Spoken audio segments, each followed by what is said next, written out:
बावनकुळे साहेब आपले विचार या ठिकाणी मांडणार. एकदा जोरदार टाळ्या झाल्या पाहिजेत आपल्या साहेबांसाठी.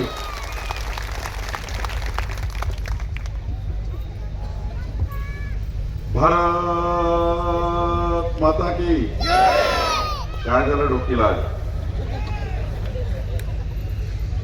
राणादादांनी एवढं सुंदर मार्गदर्शन केल्यावर डोकीमध्ये जरा ऊर्जा आली पाहिजे. सर्वांनी दोन्ही हात वर करून मुठा आवळून प्रचंड जयघोषात भारत माता की वंदे छत्रपती शिवाजी महाराज की महामानव डॉक्टर बाबासाहेब आंबेडकर की जय भवानी जय शिवाजी येळकोट येळकोट. आता बरं वाटतं. आता वाटतं की नागपूरहून आलं तर बरं झालं. व्यासपीठावर उपस्थित भारतीय जनता पक्षाचे नेते आणि राज्याचे माजी मंत्री आदरणीय राणा जगजितसिंह पाटीलजी, माननीय संजय कोटकेजी, आपले अध्यक्ष दत्ताभाऊ कुलकर्णीजी, आपले पूर्व अध्यक्ष नितीनजी काळे, अनिलजी काळे, माननीय गफ्फारभाई काजी, अनंतराव देशमुख, प्रमोदजी देशमुख, संग्रामभैया देशमुख, गोविंदजी तिवारी, अनिलजी भुतेकर, गुणवंतजी सुतार, विकासजी देशपांडे, दगडूजी गावरे, दगडूजी धावारे, पांडुरंग वाकुरे, अरुण कोकाटे, रशीद कुरेशी, तानाजी माळी, बाळासाहेब पाटील, शत्रुजी वाकुरे, माननीय गराड मामा, प्रभाकरराव गाळवे, पवन वाघमोडे, मोहनजी शिंदे, लालाजी शिंदे, अनिलजी कसबे, मुल्ला सिराजभाई, राजपालजी देशमुख, गुलाबराव वस्ताद, संतोषजी कंदले, महेशजी तिवारी, मच्छिंद्रजी रसाळ, सुनीलजी काळे. व्यासपीठावर अनेक मान्यवर या ठिकाणी बसलेले आहेत. आपले जिल्हा परिषद गटाचे उमेदवार संजू पवारजी, ढोके पंचायत समितीचे उमेदवार निहाल काजीजी आणि गोवर्धनवाडी पंचायत समितीचे विलास रसाळजी. काही लोकांचे प्रमुख पदाधिकाऱ्यांचे नाव मी घेऊ शकलो नाही, पण माझी काही चूक नाही, लिहून देणारची चूक आहे.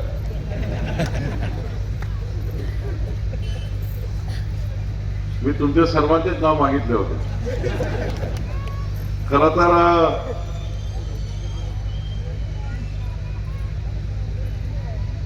7 तारखेची निवडणूक ही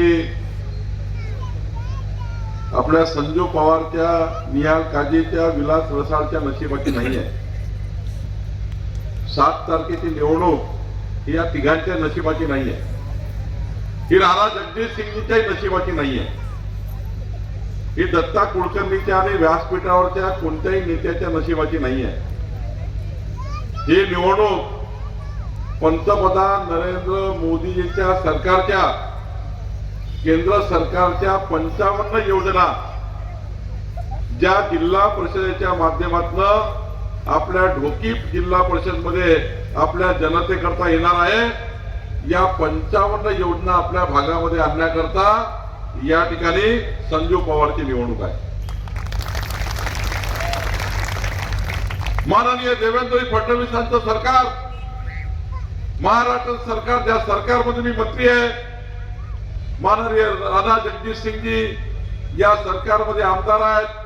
या सरकारच्या 44 योजना ज्या जिल्हा परिषदेच्या माध्यमातून ढोकीमध्ये येणार आहेत, या 44 योजना संजू पवारच्या माध्यमातून आपल्या मतदारसंघात आणण्याकरता निवडणूक आहे.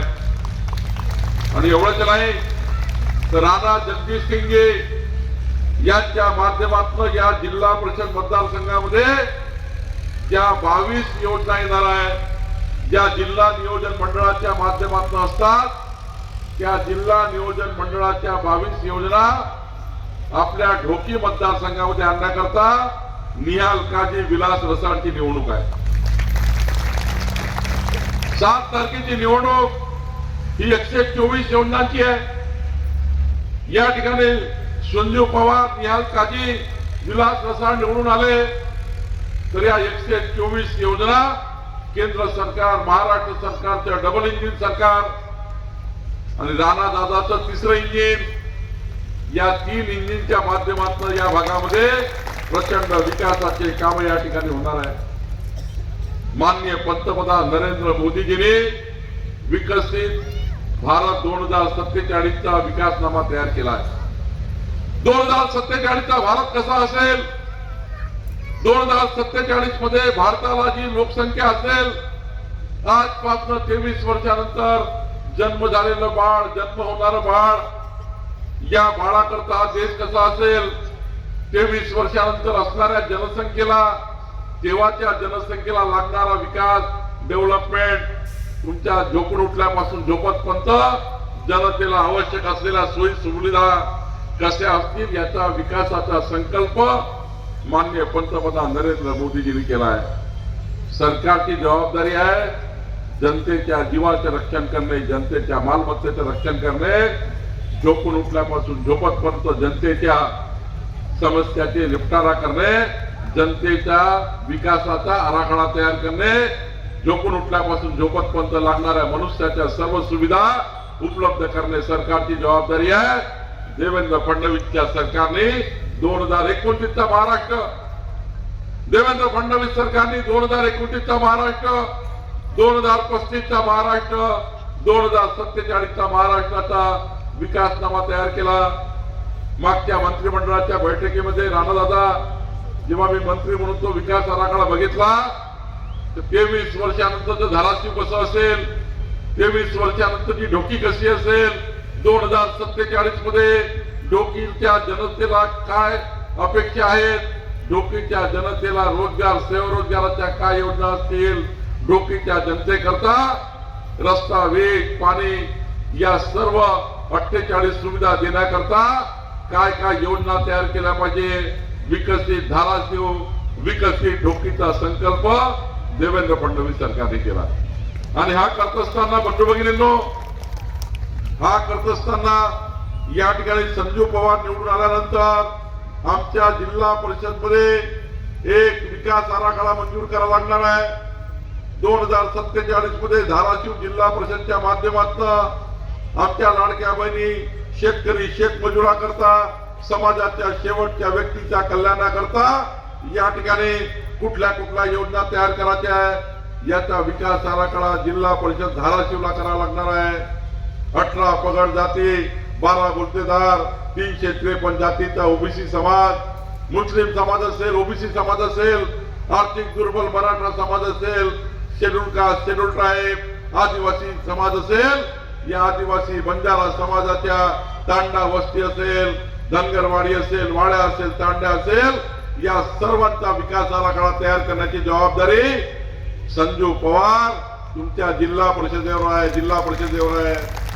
आणि ही जिल्हा परिषद जो विकास आराखडा तयार करेल त्याला लागणारा संपूर्ण पैसा आणून द्यायची जबाबदारी राणा दादा आणि चंद्रशेखर बावनकुळेची आहे.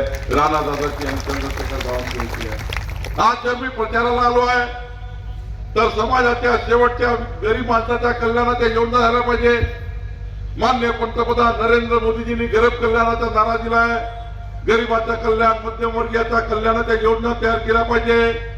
आपण काल बघितलं असाल, आजही युट्यूबवर बघाल, तुमच्या घरी गेल्यावर थोडा शांतपणे 1 तास आपल्या जीवनातला काढून काल माननीय पंतप्रधान नरेंद्र मोदीच्या सरकारने आणि आमच्या केंद्रीय वित्त मंत्री निर्मला सीतारामनजी यांनी काल आपल्याकरता जे बजेट आणलेलं आहे, आपल्याकरता योजना आणलेल्या आहेत, या महाराष्ट्राकरता 1 लाख कोटी रुपये केंद्र सरकारकडनं यावर्षी मिळणार आहे. 1 लाख कोटी रुपये केंद्र सरकारकडनं महाराष्ट्राला मिळणार आहे. या 1 लाख कोटी मधनं धाराशिव जिल्ह्याकरता, गोटी करता या ठिकाणी प्रचंड योजना आपल्याला करायच्या आहे.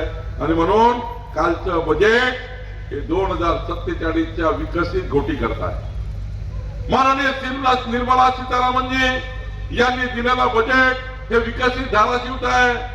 आज मला अभिमान आहे की या ठिकाणी आपल्या महाराष्ट्रामध्ये कालच्या केंद्राच्या बजेट मधनं प्रचंड मोठी मदत महाराष्ट्र सरकारला झाली आहे, महाराष्ट्र जनतेला झाली आहे.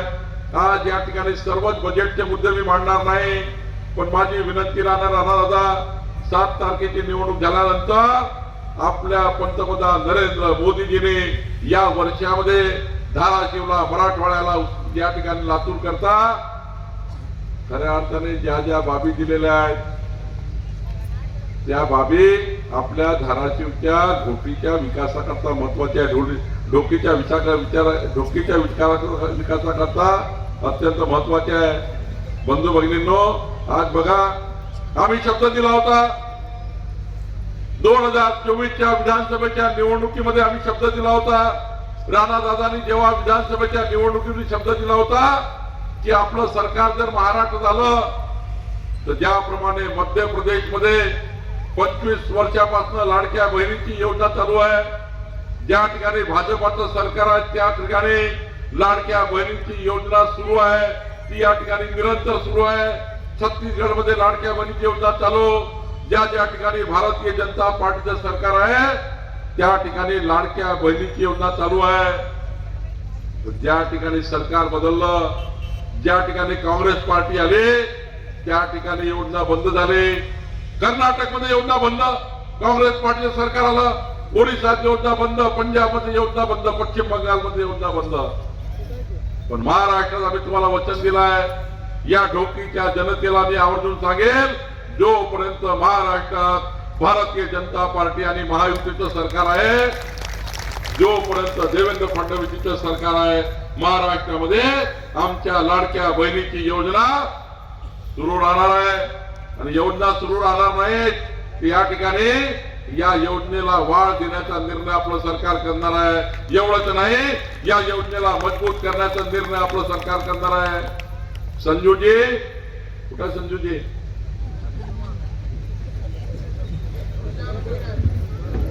नका वेगळे यायचे.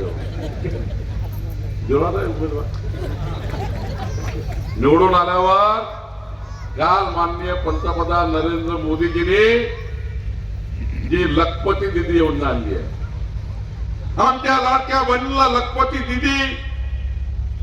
आणि मी संजूजी तुम्हाला सांगणार आहे, 1000 लखपती दिदी तुमच्या या जिल्हा परिषद मतदारसंघात करायच्या.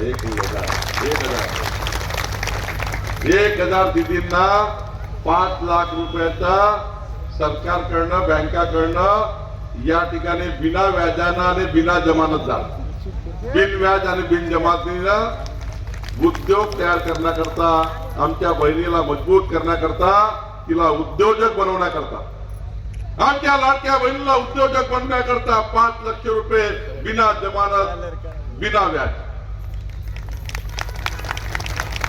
करणार का? कसला जमानत घ्यायची? उमेदवार गोडगोड आहे.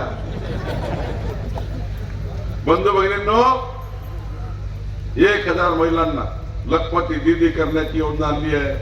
खरं तर या ठिकाणी या जिल्हा परिषद गटामध्ये 1000 महिलांची यादी आमचे संजू भाऊ तयार करतील आणि ही यादी तयार करून आपल्याला खऱ्या अर्थाने या भागामध्ये आमच्या दिदींना लखपती दिदी करण्याची योजना आणली आहे.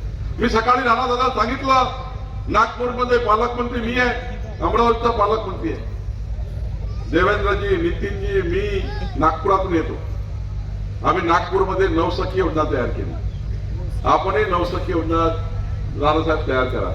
नवसखी योजना म्हणजे 10 महिलांचा एक बचत गट तयार करायचा. मावीमचा बचत गट असेल, उमेदचा बचत गट असेल, महिला बाल कल्याणचा बचत गट असेल किंवा लाडक्या बहिणीचा बचत गट असेल. आमच्या लाडक्या बहिणीच्या बचत गटाला, मावीमच्या, उमेदच्या महिला बचत गटांना 1 लाख रुपयाचं 10 महिलांना अनुदान देण्याचा निर्णय आपल्याला करायचा आहे. 10 बहिणीचा एक गट 1 लाख रुपयाचं अनुदान. आणि हे अनुदान देऊन या महिलांना रोजगार, स्वरोजगार तयार करून यांना धाराशिवला, तुळजापूरमध्ये राणा दादांनी एक व्यावसायिक संकुल उभा करण्याचा निर्णय घेतला. महिला बचत गटांच्या रोजगार, स्वरोजगारावर निर्माण झालेल्या वस्तूला मार्केट मिळण्याकरता एक मोठं व्यावसायिक संकुल आमच्या लाडक्या बहिणीकरता तयार करण्याचा निर्णय राणा दादा आपल्याला करायचा आहे. माननीय पंतप्रधान मोदीजींनी कालच्या बजेटमध्ये प्रत्येक जिल्ह्याला एक मॉल देण्याचा निर्णय केला, बचत गटाचा मॉल. राणा दादा फार हुशार आहे. त्याचं उद्याच वाचतील ते सर्व सही करून पटवा, माझी सही घेतील, देवेंद्रजी घेतील आणि दिल्लीला गेल्याशिवाय राहत नाही. राणा दादा आणल्याशिवाय राहत नाही. राणा दादा आणला की संजय पवार त्यांच्या मागे लागल्याशिवाय राहत नाही. धाराशिव जिल्ह्याची कडी मोठी मजबूत आहे आणि त्यामुळं खऱ्या अर्थाने आमच्या लाडक्या बहिणींना अजून मजबूत करण्याची गरज आहे. आमच्या लाडक्या बहिणी या समृद्ध झाल्या तर देश समृद्ध होईल, महाराष्ट्र समृद्ध होईल, ढोकी समृद्ध होईल. जर आमच्या लाडक्या बहिणीला मजबूत केलं तर परिवार मजबूत होतील. आमचा परिवार मजबूत झाला तर गाव मजबूत होईल, गाव मजबूत झालं तर जिल्हा मजबूत होईल, जिल्हा मजबूत झाला तर महाराष्ट्र मजबूत होईल. आमच्या लाडक्या बहिणीमध्ये एवढी क्षमता आहे आणि म्हणून खऱ्या अर्थाने या ठिकाणी काम करायचं आहे. आम्ही शब्द दिला होता, राणा दादा आपण सांगितलं होतं 2024च्या विधानसभेच्या निवडणुकीच्या वेळी जर या महाराष्ट्रात आमचं सरकार आलं तर या राज्यातल्या शेतकऱ्यांना आम्ही मोफत वीज देऊ. शेतकऱ्याच्या शेती पंपांना एकही रुपया पुढचे 5 वर्ष विजेचं बिल भरायचं नाही, हा निर्णय आपल्या सरकारने केला. एकीकडे पुढचे 5 वर्ष आम्ही विजेचं बिल घेणार नाही, पण मागच्या 15 वर्षापासून शेतकऱ्याकडे जे 27,000 कोटी रुपये थकीत आहे ते सुद्धा माफ करण्याचा निर्णय देवेंद्र फडणवीस सरकारने केला. एक कमळाचं मत 27,000 कोटी माफ, शेतकऱ्याचं वीज बिल माफ आणि पुढचे 5 वर्ष एकही रुपया विजेचं बिल घेणार. आणि आता तर माननीय देवेंद्र फडणवीसजींनी 5 HP-चा, 10 HP-चा, 15 HP-चा शेतकऱ्याचा सोलर पंप शेतकऱ्याच्या शेतामध्ये सकाळी 6 वाजता पंप सुरू झाला पाहिजे, सायंकाळी 7 वाजता जसं सूर्यास्त झाला पंप बंद, सूर्योदय झाला पंप चालू, कुणाला बटन दाबण्याची गरज नाही, रात्री बेरात्री शेतात जायची गरज नाही. सूर्य उगवल्यापासून सूर्यास्तापर्यंत सूर्यप्रकाशावर चालणारा सोलर पंप तयार झाला आहे आणि हा पंप 3 लाख रुपयाचा पंप फक्त 25,000 रुपये देण्याची योजना आम्ही तयार केली आहे, फक्त 25,000 रुपये. यानंतर या महाराष्ट्रामध्ये आपल्या गरीब माणसांना 8 रुपये युनिटची वीज परवडणार नाही. या ठिकाणी तुम्ही जे वीज वापरता ती 8 रुपये युनिट आहे.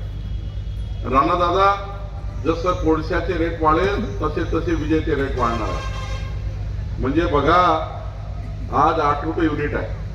ही वीज नागपूरवरनं येतं, ही वीज चंद्रपूरवरनं येतं, ही वीज भुसावळनं येतं. आमचा जिल्हा वीज पिकवतो, तुमचा जिल्हा वीज घेतं, 800 किलोमीटर दुरून वीज येतं. 8 रुपये रेटची वीज आहे. पण 2029 मध्ये 5 वर्षांनी राणा दादा जेव्हा आपण मत मागू तेव्हा वीज 12 रुपये राहणार आहे. 12 रुपये रेटची वीज, 12 रुपये रेटची वीज या ठिकाणी आम्हाला परवडणार नाही. आमचा गरीब माणूस 12 रुपये रेटची वीज घेऊ शकणार नाही. आणि म्हणून देवेंद्र फडणवीस सरकारने, आपल्या सरकारने मुख्यमंत्री सौर वाहिनी योजना आणली आहे. मुख्यमंत्री सौर वाहिनी योजनेमध्ये सूर्यप्रकाशावर वीज तयार करण्याचे प्रकल्प सुरू झाले आहे. आता या राज्यामध्ये 35,000 मेगावॉटचे वीज प्रकल्प तयार होत आहे आणि हे प्रकल्प 2029 पर्यंत तयार झाल्यावर या प्रकल्पातली वीज ही कोळशासारखी 12 रुपये रेट नाही, 2 रुपये 80 पैशामध्ये तयार होणार आहे. 2 रुपये 80 पैशामध्ये तयार होणार. आणि आमचं वचन आहे, जेव्हा विधानसभेच्या निवडणुकीमध्ये आम्ही ढोकीला प्रचाराला येऊ तेव्हा तुमच्या घरची वीज ही 12 रुपये नाही तर 5 रुपये 80 पैसे रेटने आम्ही करणार आहोत. 5 रुपये 80 पैसे रेट, हा शब्द देवेंद्र फडणवीस सरकारचा. आता तर माननीय पंतप्रधान नरेंद्र मोदीजींनी प्रधानमंत्री सूर्यघर योजना आपण जाऊन घरी बघा, आज YouTube मध्ये बघा, आपल्या फेसबुक मध्ये बघा, इंस्टाग्रामवर बघा, प्रधानमंत्री सूर्यघर योजना आली आहे. आमच्या संजू पवारला, निहाल काजीला, विलास रसाळला आता यादी बनवायची आहे. आर्थिक दुर्बल परिवार, 100 युनिटच्या आतमध्ये वीज वापरणारा परिवार, 90% परिवार बसतात समोर बसलेले. 100 युनिटच्या कमी वीज वापरणारा परिवार ढोकी मधला. संजूजी यादी तयार करा, राणा दादाकडे द्या, आम्ही मंजूर करू. या यादीनुसार आम्ही आता 25,000 रुपये सरकारकडनं अनुदान देणार आहे. 25,000 तुमच्या घरावर सूर्यघर आम्ही लावणार आहोत. प्रधानमंत्री सूर्यघर तुमच्या घरावर लावलं तर तुम्हाला पुढचे 15 वर्ष विजेचं बिल येणार नाही. पुढचे 15 वर्ष विजेचं बिल येणार नाही. असं सूर्यघर लावून देण्याची योजना येणाऱ्या 7 तारखेच्या निवडणुकीमध्ये आहे. 7 तारखेची निवडणूक ही प्रधानमंत्री सूर्यघर योजनेची आहे. 7 तारखेची निवडणूक 124 योजनाची आहे. आणि एवढंच नाही तर पुढच्या काळामध्ये आपला सरकार निर्णय करत आहे. आपण राणादादा, आपण जनतेला शब्द दिला होता, जर आपलं सरकार आलं तर आपण गरीब मध्यमवर्गीय शेतकरी, जो शेतकरी 40 वर्ष शेतामध्ये काम करतो, व्याजावर व्याज, सरळ व्याज एवढं त्या ठिकाणी कर्ज होतो आहे की गरीब शेतकरी कर्ज भरू शकत नाही. तो आत्महत्येचा विचार करतो आहे. तो गरीब माणूस आत्महत्येचा विचार करतो आहे. या महाराष्ट्रातल्या शेतकऱ्याच्या आत्महत्या करू नये म्हणून या गरीब शेतकऱ्याची कर्जमाफी करण्याचा निर्णय आपलं सरकार करणार आहे. गरीब शेतकऱ्याची कर्जमाफी करण्याचा निर्णय करणार आहे. मध्यमवर्गीय गरीब शेतकऱ्यांना गाडी, घोडा, बंगला, मर्सडीज कार आहे, त्यांची कर्जमाफी नाही होणार. ज्यांच्याकडे फार्म हाऊस आहे त्यांची कर्जमाफी नाही होणार. पण जो गरीब शेतकरी आहे, आणि एवढंच नाही, नुसती कर्जमाफीच नाही तर यानंतर ढोकीचा शेतकरी कर्जबाजारी होऊ नये याकरता कधीच शेतकऱ्याला कर्ज काढायची गरज पडणार नाही. समृद्ध शेतकरी व्हावा याकरता आता AI टेक्नॉलॉजीच्या माध्यमातून आपण बघितलं असाल, काल माननीय पंतप्रधान नरेंद्र मोदीच्या सरकारने शेतकऱ्याकरता AI टेक्नॉलॉजीचा विचार केला आहे. शेतामध्ये AI टेक्नॉलॉजी आल्यानंतर तुमच्या शेतामध्ये जर पिकावर कीड येणार असेल, रोगराई येणार असेल, ते तुम्हाला पहिलेच कळणार आहे. AIचं तंत्रज्ञान वापरल्यावर शेतकऱ्याला, गरीब माणसाला डबल टिबल पीक घेता येईल अशी योजना आपल्या सरकार करत आहे. आणि म्हणून शेतकऱ्याच्या पाठीशी सरकार उभा आहे, गरीब माणसाच्या पाठीशी उभा आहे.